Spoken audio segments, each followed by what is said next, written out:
Riya, which is spiritual showing off. It's doing an act of devotion, in other words, to God, hoping that people see it for whatever reasons.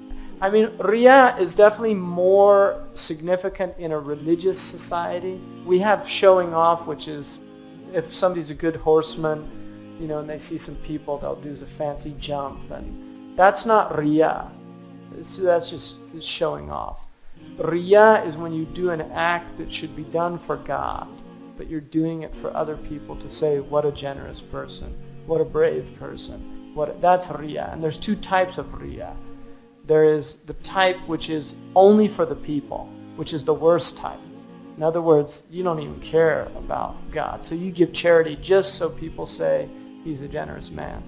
The other is where you genuinely want to do something for God, but you find this desire. And that's something people have to struggle with. And Imam Malik radiallahu anhu was asked about a man on the way to a mosque who, when he set out from his house, he set out solely for the sake of God.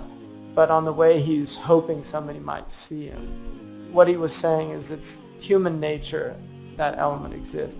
There's a famous story of a man who used to go to the prayer. He was in the first line every single day for 40 years before the prayer. And one day he went and he missed the opening takbir, and he didn't want people to see him.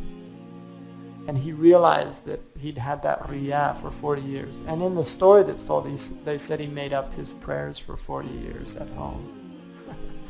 I mean, I don't know if that's true or not, but the meaning's nice. I mean, it's just letting you know that there's a lot of subtle levels there that we're not even aware of. And that's part also of spiritual development. And that's why they say, حَسَنَاتِ الْأَبْرَارِ سَيِّئَاتِ الْمُقَرَّبِينَ. The good actions of righteous people are wrong actions for people in divine presence.